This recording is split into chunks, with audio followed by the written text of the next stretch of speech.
law enforcement agencies, looking into his past, right? Trying to see if there are any other similarities on any other pending cases or cold cases that were out there, that none could be found. The similarities in this case were striking. All of these women worked as sex workers. All of these women were picked up around the same boulevard of San Bernardo Boulevard. All of them had substance abuse and criminal records. All of them received injuries and fatal injuries above the neck. All of them were killed with the same service H&K 40 caliber. And all of them were killed in the rural part of Webb County, in rural roads, and left to be found. All of those characteristics, all of those similarities painted a scheme and commonality in all these crimes. Yeah, clearly the jury wasn't buying the "I'm just cleaning up the neighborhood" kind of analysis there. Hey, Catherine, let me bring you into the mix here. Do you have a question for the DA? Yes, I do. First, congratulations with your victory there. My question is, with the increasing border patrol issues and rift, how has the community reacted to the verdict, and how has that affected that border patrol distrust that's happening right now?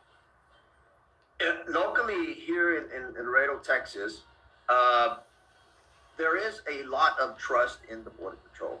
I know that nationwide they're under the microscope. From my personal experience here on the border that I cover from Laredo to Zapata, they do an outstanding job.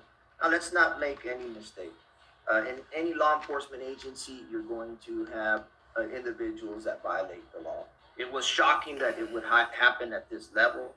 Only at the end here, only Juan David Ortiz knows why he did what he did. Our job is to enforce the law against anyone. Obviously, there is a higher burden when you're a law enforcement officer, that nobody expects anyone to betray the shield and betray the Constitution and the oath to serve and protect. But unfortunately, it's not a perfect world. It does happen, but if it does happen, there are consequences. And this is a great case. The people of Laredo are at peace knowing that no matter what level of law enforcement you are in, if you commit any sort of crime, especially a heinous crime like this, that you will be held accountable. And the people of Webb County, the people of Zapata, are at peace today with this verdict. You know, one thing comes to mind here. I'll ask you one final question. If we take a step back and look at the evidence that was presented, to me, Mr. Ortiz was his own worst enemy. When he was interrogated, and we know the defense was, hey, it was a false confession. And I would suggest there were maybe some things that should have been done better in that interrogation or that interview. But he sunk his own ship there. What's your take on that?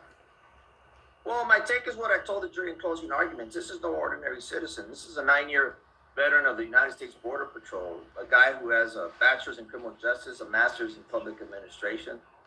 He's been through this drill before. He's been sitting on the other side of that table before when he makes his arrest. As I said in my closing argument, he initiated and continued the conversation. And it's not as simple as no means no. It has to be an unequivocal request to stop the interview or to ask for his attorney.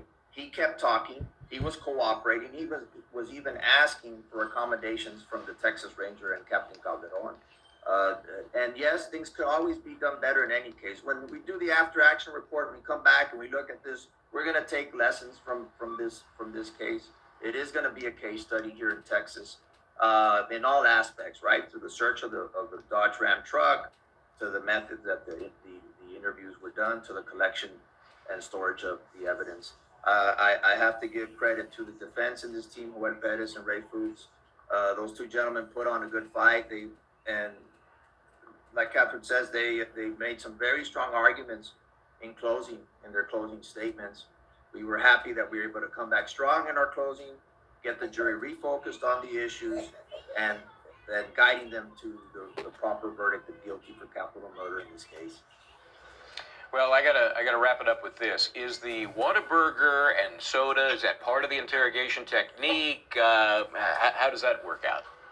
That's I know there's been a lot of comments about that. They did ask him what he wanted to eat. Whataburger's a big chain here in Texas, and that was the last meal he had. I mean, I can't blame him for that. All right. Yeah, I'm not sure if Whataburger appreciated that or not, but it definitely was something that stood out to us. Like, that's a very interesting choice.